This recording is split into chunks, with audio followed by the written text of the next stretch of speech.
Hi y'all, welcome back to my episode on knights.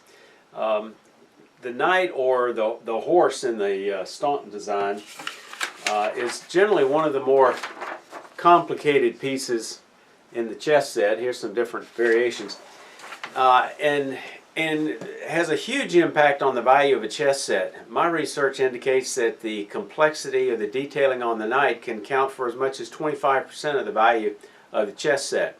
Now, I picked out this particular design. That's this simple one here.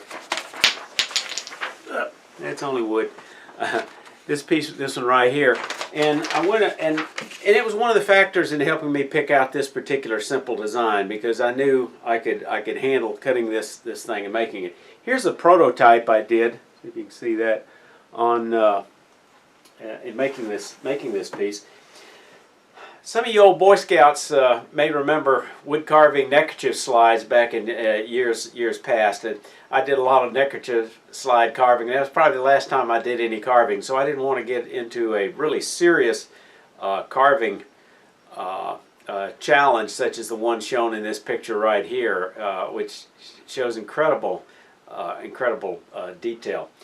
All right, the first thing we're going to do is we're going to cut the wood to exact length. And then what I like to do is mark the center.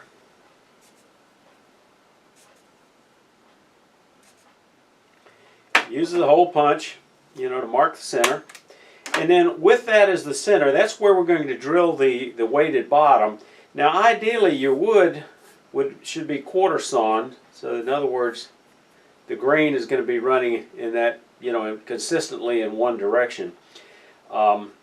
And this is going to be the front of the knight. So we're going to transfer this center punch and make that the center of the piece of wood, even if you get it off center a little bit. Transfer that center using a ruler and bring it down the front and the back. You can see that on your blank of wood.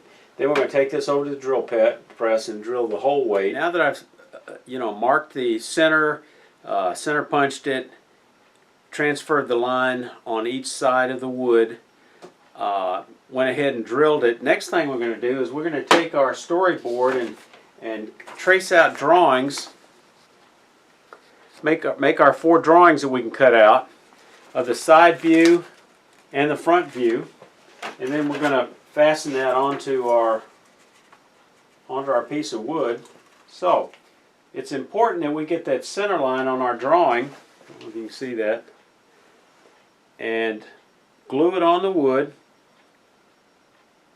just so. Now you can either fasten this on with a glue stick, which is probably one easy way to do it. Let me see if this glue is not too dried up to use.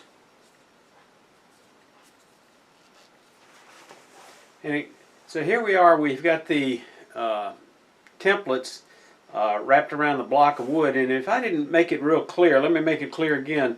We've got to scribe those lines not only down the center of the front, but also the center of the side through that drawing, because if your block is normally going to be larger than the turned piece, so you just can't bring that image up to the edge. It has to be centered on that block of wood, and that's very critical for this piece. And also make sure you've got it oriented where the hole is on the bottom.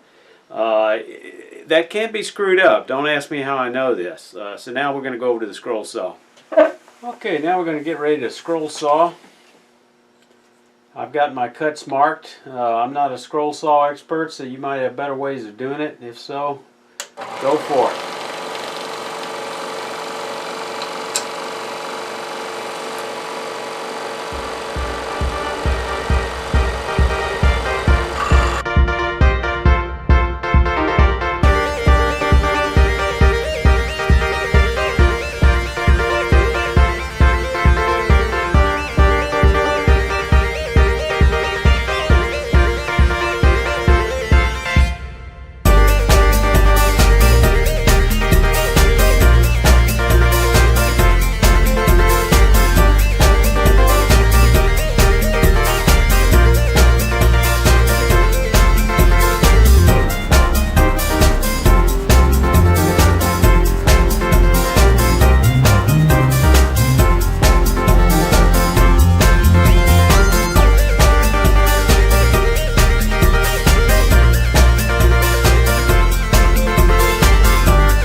Ta-da! All right, there's our basic night. We've got to do a little work with the file, but it gives us a start. Okay, now that we got the scroll sawed out, we mount it in our screw chuck. Get our tool rest appropriately situated. The only place we're going to turn is that base. And I'm going to get a copy of that profile just to kind of keep handy here. And in addition, I'll keep a smaller copy. Alright, so I just need to turn the base just a shade bigger than that part right below it.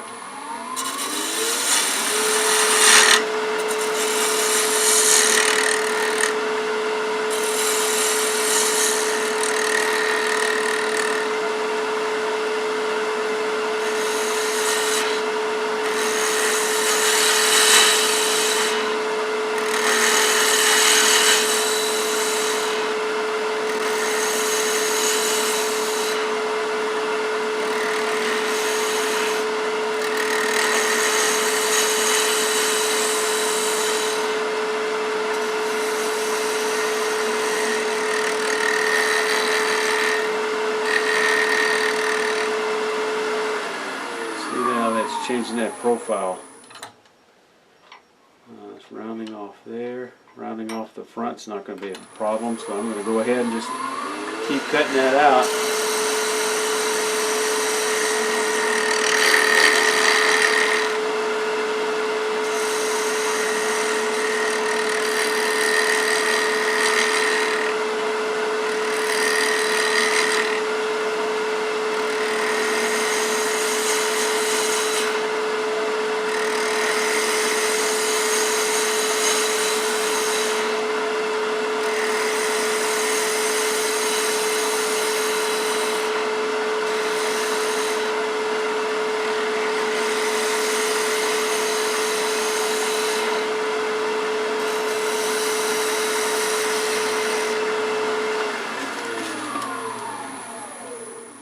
Looks pretty close to 26.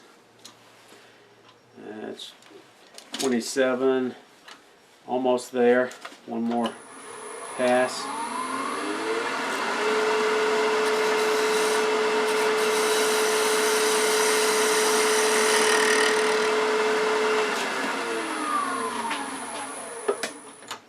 Now all I have to do is put that little detail .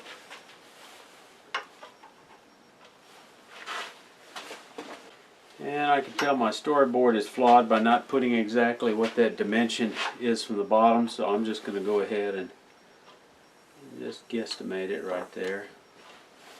Maybe.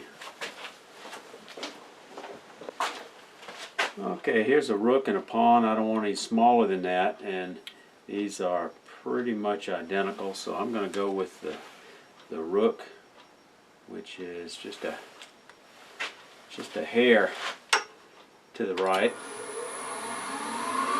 Right there. 1/16 of an inch.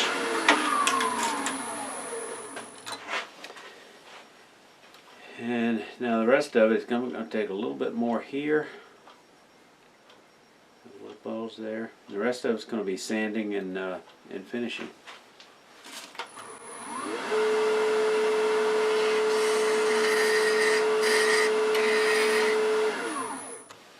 Now I've got a nice, pretty smooth transition, so right here, and the rest of it just be some hand sanding, and then we've got that little bit of detail.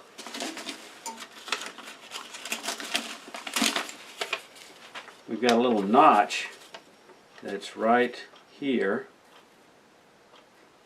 and I'm going to cut with a file. And a notch right here that I'm going to cut with a file.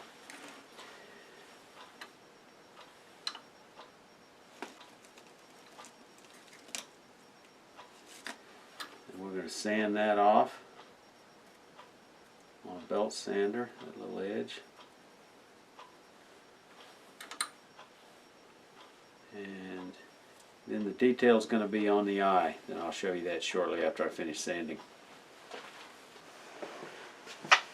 Alright, now I'm going to add a little detail to the eye. I made this tool. I'll show you a picture of it, of a nail that I scooped out, hollowed, made it concave with a center drill.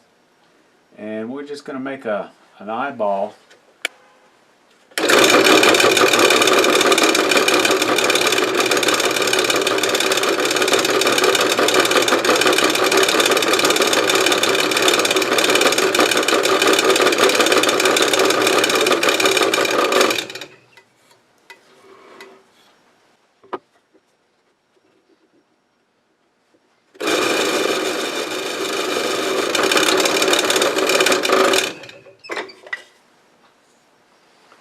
There we go. Now let me show you a close-up of that level of detail.